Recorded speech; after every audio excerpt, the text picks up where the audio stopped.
Selamat datang di Late Night Football Podcast episode ke-11. Tuh 11. Wow. Kali ini masih kita berdua ya, Pin ya? Masih.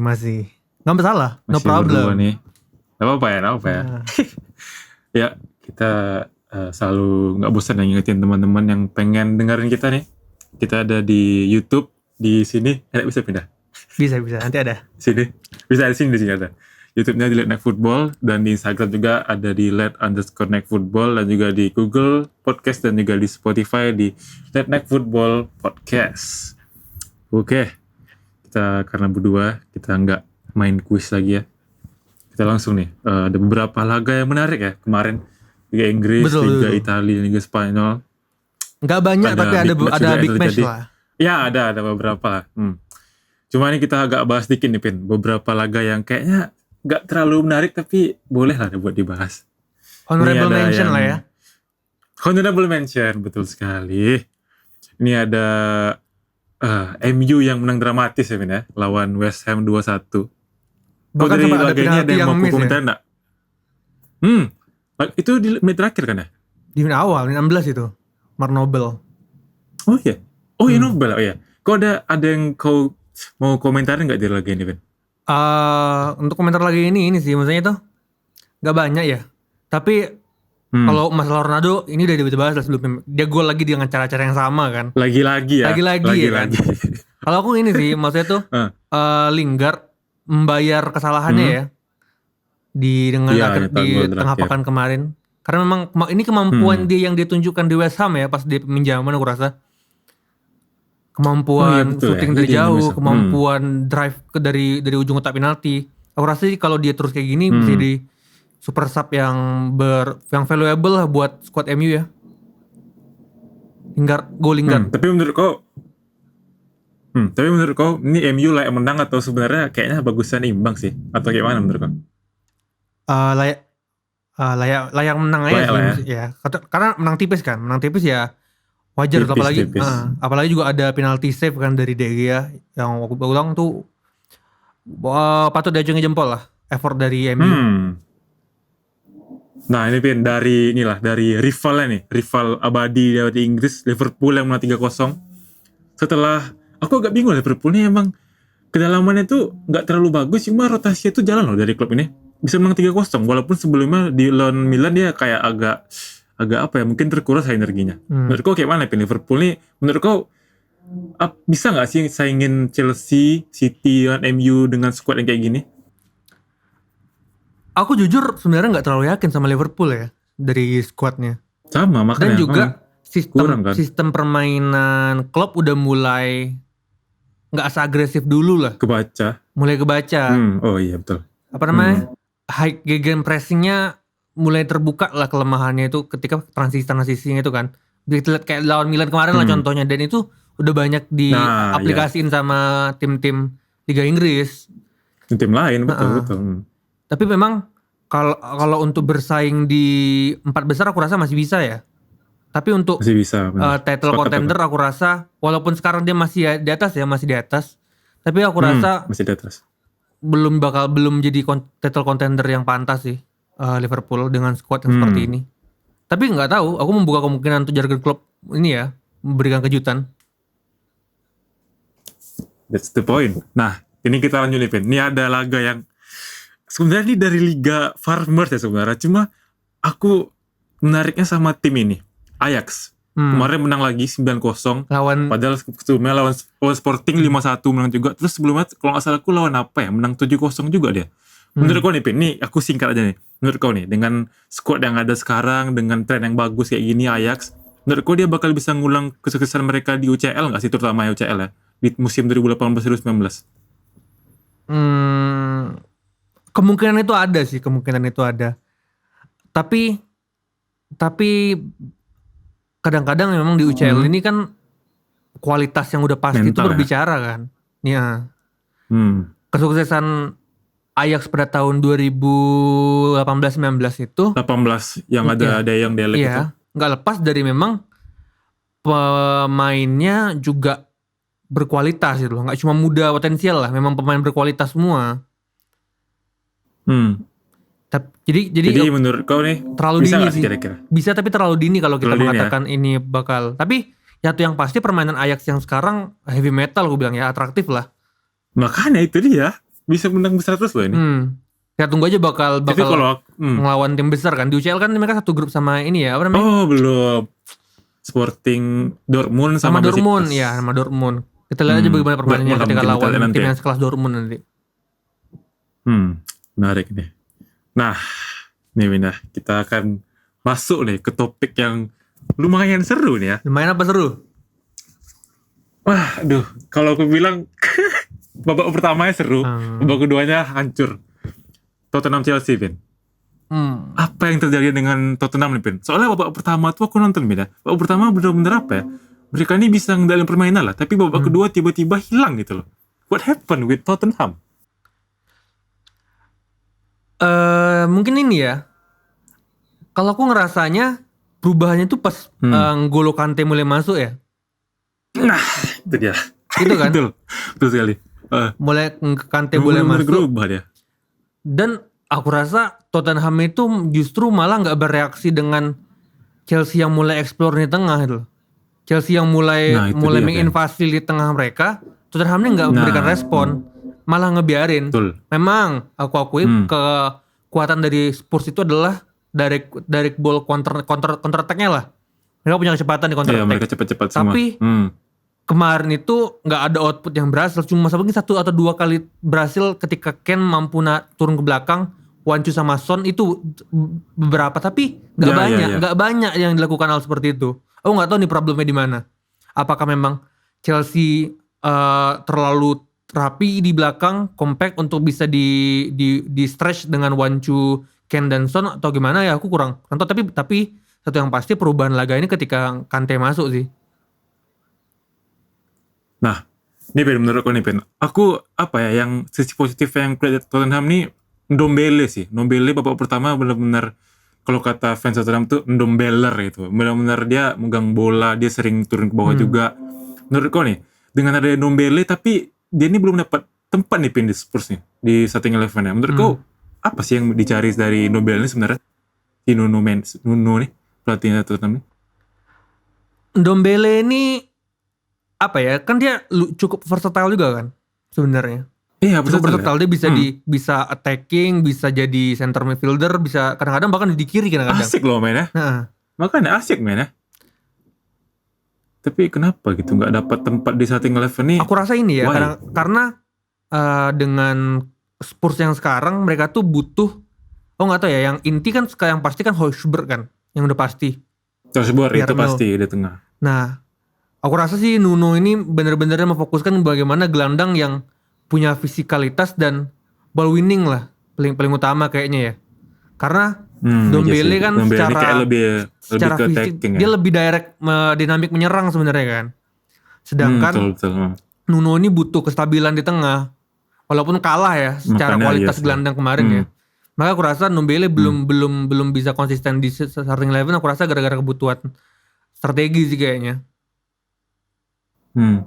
Tapi itu sih aku aneh ingat babak kedua, maksudnya dengan Kante masuk terus mereka kalah tengah, justru malah si Nuno ini malah narik Ndombele sama Lo Celso yang notabene adalah pemain yang kreatif gitu. Iya, maksudnya pemain yang bisa bawa bola ke depan lebih cepat gitu kan.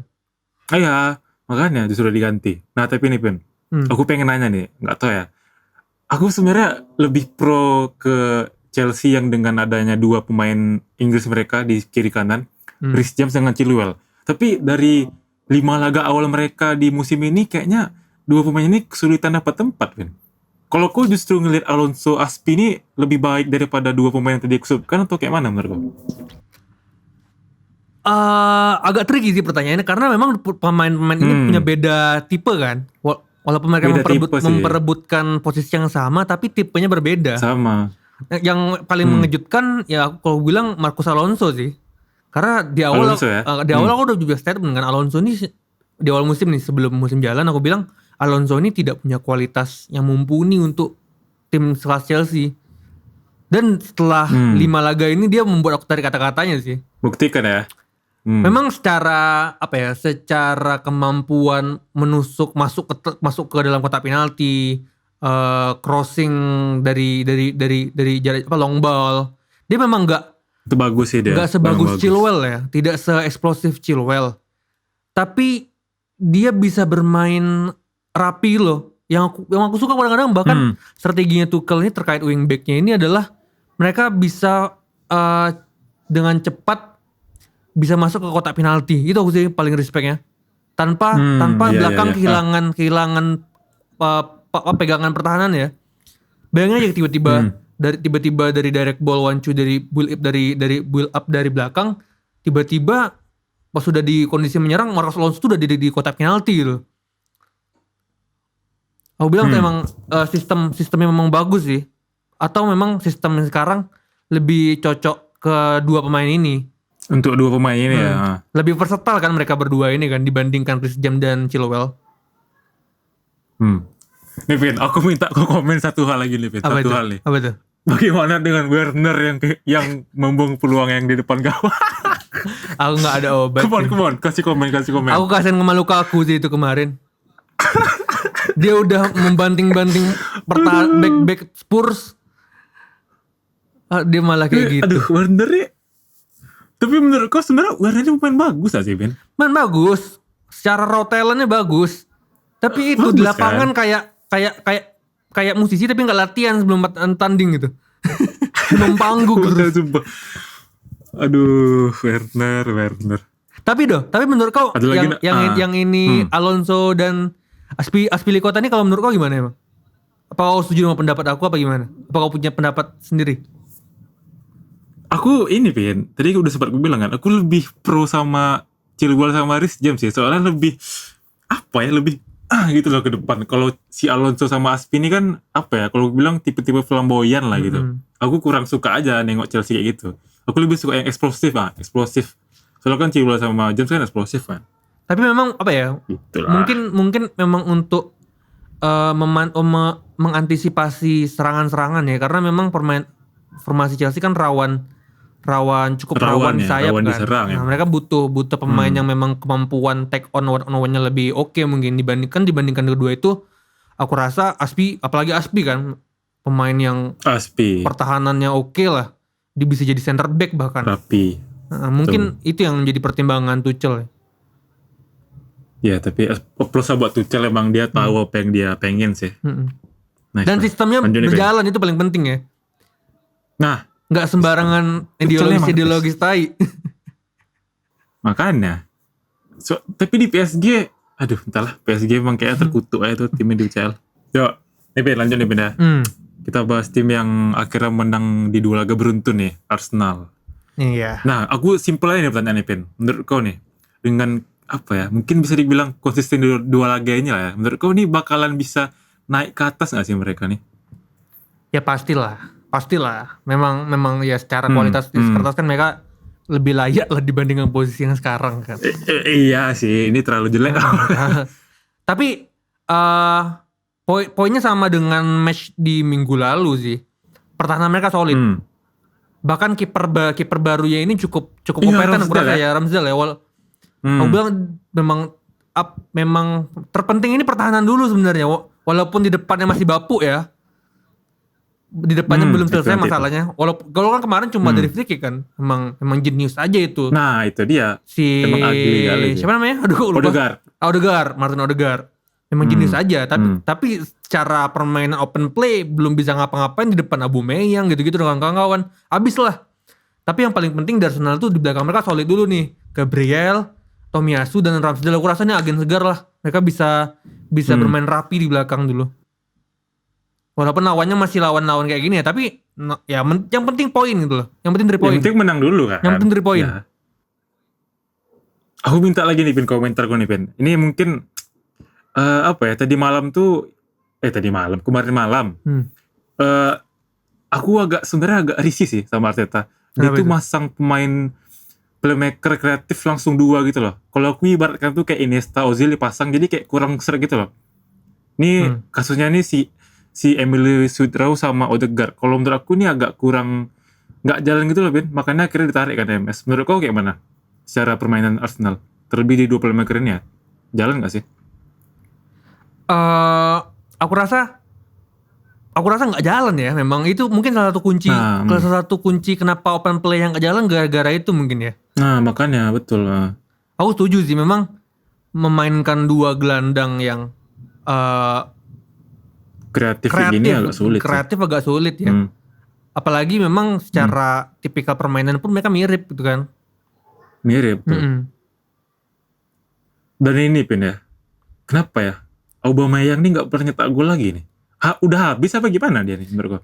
Kalau aku bilang sih mungkin karena nggak fit kali ya. Belum kondisi prima kayaknya ya. Dan memang mungkin selain itu memang ya kayak udah turun umurnya kan juga udah 31. Berapa ya? sih 33, 32, 31 ya? 31 atau 32 gitu ya. Tapi secara ini kok masih percaya Arsenal bisa naik ke peringkat atas? Bisa lah. Ya minimal Conference League masih bisa lah. Conference League berapa cuy? 7, 8? 6 Conference League 6 ya? 6 ya? Masih bisa lah peringkat 6. Berarti bisa lah nih Arsenal membawa ada angin segar nih 2 laga konsisten. Berharap bisa terus lah. Yang penting belakang solid dulu aja. Yang penting belakang solid dulu aja. Makanya itu dia. Tomiyasu ini udah bagus pembeliannya nih kalau gue bilang. Bagus sekali. Bahkan ini ya satu poin penting ya. Ben White ini problemnya adalah dia tidak pede sekarang. White. Dia tuh nggak pede permainannya. Gara-gara harga. Mungkin gara-gara label harganya nempel di mana-mana kan. Iya itu dia. Harganya permainannya jadi nggak pede. Jadi kalau aku bisa bilang dia memang jangan diberi panggung yang terlalu besar dulu lah kalau bisa ya. Pelan-pelan aja karena yang berjalan kan sekarang yang seperti ini nih Tomiyasu, Gabriel pelan-pelan dulu aja sama itu. Aku nggak bilang Ben White gagal, tapi demam panggungnya ini coba iya betul. Presteknya tuh bikin dia berat gitu. Iya. Oke, thank you Arsenal. Kita lanjut nih ke laga yang baru berjalan tadi malam ini ya. Apa itu? Big match gak sih ini ya? Kayaknya nggak big match lah ya, karena yang satu tim peringkat 2 di Serie A, yang satu tim peringkat 3 paling bawah di Serie A. Jangan gitulah, itu Scudetto terbanyak. Walaupun dikurangi 2. Cuma kan musim nggak usah aku cuma musim ini. Musim ini kan mereka belum dapat kemenangan kan. Hunis Ronaldo langsung aja kan. Iya juga ya. Langsung aja lah nih, menurut kau kayak mana permainan tadi malam nih? Oke, tadi malam ya permainan AC Milan lawan Cesena. Siena. Gimana? Juventus Milan di Allianz Arena. Aku rasa ini memang Juventus ini nggak punya, tidak bermain klinikal satu. Yang kedua, mainnya nggak punya visi. Oke, mereka kemarin tuh coba bermain direct ball. Oke, memang mereka bisa bisa melepaskan dari kecepatannya, bisa melepas dari pressing Milan lah. Karena memang Bonucci kita tahu memang long ball-nya bagus kan. Tapi cuma itu playmaker yang mereka punya. Iya, betul, mau aku bilang kayak gitu tadi. Soalnya gelandangnya tuh gak jelas cuy. Jadi selain counter attack-nya gue Morata ya, memang counter yang sangat jenius itu. Dan beberapa counter di babak pertama, gak ada lagi ya output yang bisa membahayakan pertahanan Milan dulu. Milan bisa bermain enak dengan possession-nya, walaupun di depan mereka gak punya striker ya. Jadi aku rasa hasil imbang ini kemenangan buat Milan sih. Wah, aku gak sepakat tuh, Pin. Jadi kau rasa Milan harusnya layak menang gitu ya? Harusnya menang nih, lawan tim papan bawah kok kalah. Kok imbang. Itulah Milan ini emang kayak gitu penyakitnya. Kalau lawan tim papan bawah tuh selalu ngasih poin gitu loh. Aku sih masih respect. Bisa menang, aku masih respect ya.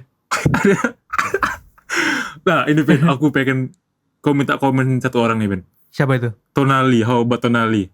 Apakah memang dia semakin meningkat? Semakin mendapatkan Pirlo Gattuso-nya apa gimana? At least konsisten sekarang. Kita pelan-pelan aja. Sangat ya. Kita nggak butuh, nggak harus dia langsung on fire. Jadi Pirlo di tiap laga. Nggak perlu kayak gitu dulu lah. Konsistennya dulu kayak gini. Aku rasa dia udah menemukan PD-nya lah sekarang. Dan aku pengen catatin ini sih, Locatelli ya di laga kemarin. Nothing special buat Locatelli meh. Kayaknya dia juga agak apa ya, agak sungkan mungkin ya sama mantan rekan-rekannya nih. Enggak ya? Enggak lah. Memang dia belum spesial ya mungkin ya. Atau mungkin memang game plan-nya Juve agak membingungkan dia kali ya. Karena double pivot kan. Tapi dia kemarin kulihat lebih kayak sendiri di belakang sih, Ben. Lebih ke bawah sendiri dia. Soalnya si Rabiot sama Bentancur. Iya, lebih ke depan kan. Lebih ke depan. Tapi Ben, kalau misalnya nih aku bilang nih, aku nggak tahu menurut nih. Sebenarnya Florenzi ini kayaknya pembelian yang apa ya, flop sih menurut aku. Menurut aku kayak mana, Ben? Soalnya agak aneh sih kalau aku bilang kayak kemarin tiba-tiba yang gantiin Tomori kan gantiin Kjaer kan Kalulu kan, akhirnya Kalulu di kanan. Aku mikirnya tuh Florenzi gitu, tapi enggak. Otomatisnya kan Florenzi kan harusnya kan. Natural positionnya kan. Harusnya. Nah menurutku kayak mana? Kenapa? Apakah dia flop atau dia nggak cocok sama Milan atau mana? Nah, ini aku juga belum tahu jawabannya sih, tapi menurut aku tuh karena kalau ada orang bilang dia emang udah turun kualitas performanya, aku kayak belum setuju tuh. Buktinya dia dibawa ke Euro kemarin kan, berarti otomatis secara kualitas dia masih oke. Dan di PSG inti kan di PSG. Ya rotasi juga sih. Ya, tapi dapat major playing time lah. Dapat. Mungkin karena mungkin dari perspektif Pioli yang sih dia lebih membutuhkan dia sebagai pemain versatile kali ya, yang bisa ditaruh di depan ataupun belakang. Saya nggak mengikat dia harus jadi bek kanan gitu. Atau mungkin gara-gara ini sih, mungkin squad Milan ini kan cadangannya masih compang lah sama yang inti. Soalnya kalau misalnya Saelemaekers diganti kayaknya siapa lagi gitu. Kalau misalnya si Florenzi bek kanan kan gak mungkin yang dipasang Tejo kan. Castil Tejo kan gak mungkin juga. Tapi memang kalau aku sendiri aku nggak pasang ekspektasi tinggi buat Florenzi sih. Ya pemain murah buat apa juga. Pemain murah gitu kan, sudah datang sebagai pinjaman juga. Tapi ya setidaknya dia memberikan kedalaman squad, karena yang paling penting itu kan pengalamannya dia, dan dia bukan pemain yang habis gitu loh. Pemain yang masih bisa memberikan sesuatu. Masih bisa sih harusnya. Masih di kondisi prima lah, umurnya masih 29 ya. Iya. Pendapat kau Ben tentang pengganti Cristiano Ronaldo, Moiskin yang kemarin tuh kayaknya sempat banyak dapat menit lah kemarin. Kayaknya menit 70 udah masuk deh. Menurut kau gimana Ken? Menjawab ekspektasi kah? Aku bahkan bingung ya gaya bermainnya sebenarnya. Kalau ini entah striker, entah sayap. Iya. Kalau aku rasa bingung dia. Kalau aku rasa bahkan dia sebenarnya cocoknya itu bermainnya itu agak melebar ya. Melebar. Dia nggak bisa main. Kan? Dia nggak bisa jadi target man kayaknya. Itu emang kehilangan kali sih CR nih buat aku Juve. Nggak ngerti juga nih kenapa. Buktinya gini lah. Malam tuh contohnya gini lah. Ketika ada Ronaldo, walaupun Juve main nggak bisa build up open play yang bagus, tapi setiap long ball, setiap crossing, setiap corner itu berarti ketika ada Ronaldo. Gitu. Ya. Betul. Dan itu yang sekarang dia lakukan di MU juga itu kan buktinya. Itu sih kalau aku rasa. Jadi tidak adanya Ronaldo ini memperparah kenyataan bahwa Juve ini nggak punya playmaker selain Bonucci. Kacau, sumpah. Locatelli lumayan sih kalau gue bilang Pin ya. Maksudnya dibandingkan 3 gelandang lainnya ya. Iyalah. Locatelli tadi malam cukup lah. Tapi nih Pin, aku agak nyenggol dikit nih ke rival utama dari Milan lah ya. Inter nih menang 6-1 ya. 6-1. Udah tanggapan tadi kok? Ngamuk nih akhirnya Inter. Bukan akhirnya, memang udah beberapa laga kan. Iya. Masih di pertama kan menang 4-0 juga. Mereka baru imbang sekali. Iya sih. Lawan Verona. Iya sih. Kayak mana menurut kau nih Inzaghi nih? Kayak yang kalau aku sih nyoroti pertama ya di laga kemarin tuh Denzel Dumfries sih kalau aku ya. 2 assist deh kan. Dia. Iya. Memang betul. Secara teknikal individu kemampuan teknis individu dia tidak lebih dari Hakimi lah. Ya sepakat. Tapi dia menawarkan hal yang nggak lebih kurang juga gitu loh. Oke, secara kemampuan individu enggak, tapi kontribusi dia buat tim yang enggak lebih kurang juga buat Hakimi. Enggak kalah. Betul. Terlebih lagi kemampuan defensifnya lebih bagus daripada Hakimi menurut aku ya. Kemampuan take on one on one-nya lebih bagus daripada Hakimi. Dan ini sih Martinez, aku rasa ketika dengan apa ya? Dengan tanpa Lukaku, justru sekarang agak dia lebih striker, lebih lethal aku rasa sekarang. Oh nggak tahu ya. Lebih punya peran sih kalau aku bilang. Iya, lebih punya peran dia sekarang. Lebih ngambil peran dia. Karena ini juga memang dari turunan dari memang strateginya Inzaghi, karena kita udah pernah cerita memang permainan Inzaghi ini fluid. Dia melibatkan semua pemain dalam kondisi menyerang itu. Jadi mau nggak mau pemain yang kayak Martinez yang bisa turun jauh ke bawah, yang bisa punya kecepatan, itu tuh otomatis bakal terlibat lebih banyak di laga pasti. Dan Zeko juga menurut dia belum habis kan.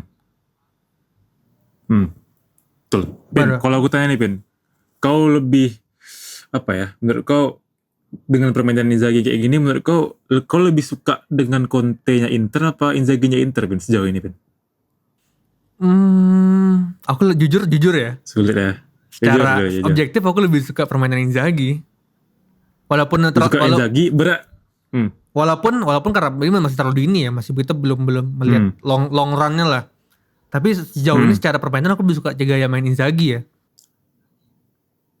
Berarti bisa dibilang menurut kau nih Inter bakalan Scudetto lagi kah dengan permainan kayak gini? Mungkin ya. Tapi kan kita lihat nih, Inter kan belum ketemu tim besar kan di Serie A kan? Belum. Masih harus. Tapi nengok Juve kayak gitu, Milan juga skuadnya terlalu jomplang. Kalau gue bilang Inter masih di pole position ya. Masih pole position ya. Kecuali Januari kayak Napoli, Roma kalah akhirnya. Milan ya. Kemarin juga 2 Roma kalah kan. Roma kalah, Lazio kalah. Lazio imbang. Lazio imbang, sorry. Lazio imbang. Cuma Roma akhirnya kalah. Napoli baru nanti malam main kan. Kalau menang dia ada di Capolista lagi. 1 ya? Tapi aku ini 1 sih. Menurut aku ini udah mulai sibuk lah ya. Maksudnya udah UCL, udah ada UEL juga. Maksudnya udah mulai rapat nih jadwalnya. Ini nih saatnya dibuktikan siapa yang paling konsisten. Betul. Buktinya betul ya? Milan sudah membuktikan dengan 6 cedera. 7 tambah Kjaer. Nah itu dia. Belum apa-apa. Enco lah, yang cedera, MPPJS lah, aduh. Gak tau lah ya. Oke. Tapi satu yang pasti Juve di 18. 17 Pin. 17. Naik dia, naik 1 posisi. 2 poin sekarang ya. Tapi itu sih. Aku lebih suka Inzaghi. Tapi kalau aku belum tanya nih, kalau kau lebih suka Conte apa Inzaghi gaya bermainnya? Conte lah. Conte ya? Aku pecinta Conte, Ben. Soalnya gerintanya tuh terasa kalau Conte nih. Iya, tapi buat aku. Tapi permainan Inzaghi ini juga nggak kalah cerdas menurut aku. Ya cerdas sih emang ya Inzaghi sih, tapi aku lebih seleranya sih Ben. Seleranya aku Conte kayak. Yang kayak Conte ini aku suka kali nih. Kayaknya Milan juga hampir sama kayak Conte. Maksudnya punya jiwa gerintanya tuh. Terbukti lah lawan Liverpool kayak gitu, lawan Juve kayak gitu juga kan. Itu yang aku suka nih. Oke. Ada lagi Pin yang mau aku tanggapin nih? Kita lihat Inter lah. Tapi aku setuju. Maksudnya dari semua tim yang ada sekarang, kita kan di awal komentar dulu. Ingat ada yang pas Serie A kita bilangnya Juve kan. Iya, aduh. Berubah gak pikiran? Berarti berubah pikiran gue ya? Kok gimana Pin ya? Tapi emang Juve adalah Juve sih. Iya, pasti bakal bounce back lah pasti kan. Bakalan naik juga, cuma nggak kayaknya Scudetto, kayaknya aku berubah pikiran. Kayaknya kalau Scudetto berubah pikiran. Aku juga sih. Inter. Ya, agak berat nih aku, tapi Milan kayaknya bisa sih harusnya. Inter atau Milan. Cuma Inter yang paling depan lah. Jelas. We'll see. Oke. Sekian ya untuk episode kali ini. Dan teman-teman nih jangan lupa yang pengen lihat video lainnya. Video kita sebelumnya ada di sini. Nih. Nih. Nah. Norak ya. Kalau yang mau subscribe di sini nih. Easy. Oke. See you in the next episode. Ciao.